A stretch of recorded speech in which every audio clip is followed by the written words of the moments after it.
Hello everyone, আসসালামু আলাইকুম। কী অবস্থা আপনাদের সবাই? আশা করি ভালো আছেন। সো চলে আসলাম ফ্রাইডে একটা নিউ ব্লগ নিয়ে। এখানে আমি তিহারি রান্না করবো আজকে বিফ দিয়ে। সো এখানে মশলা মাখিয়ে আমি দিয়ে দিলাম কুকারে আধা ঘন্টা হয়ে যাবে। আর কুরবানির মাংস তো একটু পানি কমই দিছি, যেহেতু কুরবানির মাংস পানি একটু বেশি ছাড়ে। তো এখানে যা যা মশলা দরকার সব মশলা দিয়ে মিক্স করে দিয়ে দিয়েছি, কেরোজলও দিয়ে দিলাম। এখন এটা কুকারে বসিয়ে ফেললাম। তো চুলায় বসিয়ে দিলাম। চুলায় বসিয়ে দিয়ে এখানে আমি মশলাটা নিয়ে চালটা ভাজতেছিলাম, আর বাকি মাংসগুলো সব এই যে প্লেটে আলাদা করে রেখে দিয়েছি। দেখা যায় যে মিক্স করতে করতে গলে যায়, মাংসটা মিশে যায় এই জন্য। তো যাই হোক, এখানে আমি গরম পানি করে রেখেছিলাম, গরম পানি দিয়ে ভালো করে চালটা ফুটিয়ে নিব। এখন চালটা একটু মাখা মাখা হয়ে আসলে দেন এখানে আমি আলু আর মাংস দিয়ে দিব। তো এখানে আলু, মাংস, কাঁচামরিচ সব দিয়ে দিলাম। দিয়ে দেওয়ার পরে এখন কেওড়া জল আর গোলাপ জলটা দিয়ে দিব।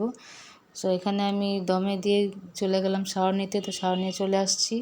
চলে আসার পরে আপনাদের ভাইয়ার অপেক্ষা করতেছিলাম, ও আসতে রাত হবে তাই আমিও খেতে বসে যাব। এখানে সাইফান ঘুমিয়ে গিয়েছিল, এসে দেখে ও ঘুমিয়ে গেছে। আর আদিয়ান তো খেয়ে নিয়েছিল ওর দাদি আর বাবার সাথে। তো এখানে আমি দেখতেছি যে কয়টা বাজতেছে। তো এখানে 4টা বেজেছে। ডেইলি এখন 4টাই বাজে, 4টার আগে আমার খাওয়া হয় না। সেখানে আমিও খেতে বসে গেলাম। তো আজকে যে মজা হয়েছিল বিফ তেহারি, আজকে আমার শাশুড়িও বললো যে অনেক মজা হয়েছে। উনি বলছিলেন মানে মজা হয়েছেই। তো আমিও চোখ বন্ধ করে খেয়েই নিলাম, ভালোই লাগতেছিল। আর এখানে আমি রেডি হয়ে গেলাম।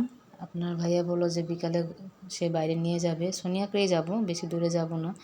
সো সাইফান তো ঘুমে আছে, ওকে নিয়ে নিই, আদিনকে নিয়ে নিলাম। তো এখানে আজকে আমি Alia Bhatt inspired look makeup create করার ট্রাই করেছি। আর আমার স্ট্রেটনার দিয়ে 3-in-1 কালার ছিল, সেটা দিয়েও কার্ল করে দেখলাম যে ভালোই হয়েছে। আজকে মেকআপটা কেমন লেগেছে অবশ্যই কমেন্ট করে জানাবেন। তো আজকে একটা মেরুন কালারের শাড়ি পরে নিলাম। বলে সবসময় তুমি সাজো না, একই রকম থাকো, একটু সাজগোজ করবা, ভালো লাগবে। বাচ্চা কাচ্চা থাকে যাতে, তারা তো বোঝেনি বাচ্চা নিয়ে সাজা কত ডিফিকাল্ট। সো এখানে আমি সোনিয়াকে চলে আসলাম, ব্যাকে করে আসছি।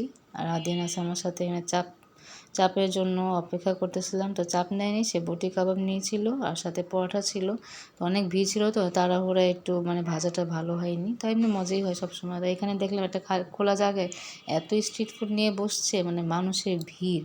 আর এমনিও গরম ছিল আজকে অনেক।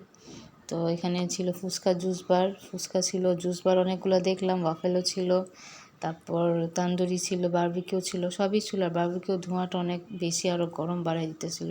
তো যাই গরম হোক যাই হোক, মানুষ তো খাওয়া দাওয়া ছাড়বে না। তো এখানে দেখলাম অনেক ভিড় ছিল ফুচকার জন্য। আমরা সিরিয়াল আগে খাড়িয়ে আসি, মানে কখন সিটটা খালি আবার বসবো। তো আমার শাড়িটা কেমন লাগতেছে অবশ্যই কমেন্টসে জানাবেন। আজকে আমি কার্ল করারও ট্রাই করেছি। অনেক সময় দেখা যায় দাওয়াতে যাই আর কার্ল করতে পারি না। তো আজকে একটু সময় পেয়েছি দেখে একটু নিজের প্রতি যত্ন নিলাম। আর এই ইয়ারিংটাও আমার অনেক আগের, বেশিরভাগ রাখা থাকে, দেখা যায় যে কোনটা ছেড়ে কোনটা নিব আমার নিজেও মনে থাকে না। আমার কাছে কী আছে আমি নিজেকে সব ভুলে যাই। তো এখানে দেখতেছিলাম বেলি ফুল বিক্রি করতেছিল, তো সে আমাকে বেলি ফুল নিয়ে দিল। 2টা বেলি ফুল নিলাম। আর আজকাল আগের মতো বেলি ফুলের গ্রান হয় না, কমে গেছে। বেলি ফুলের গ্রান তেমন একটা লাগেনি।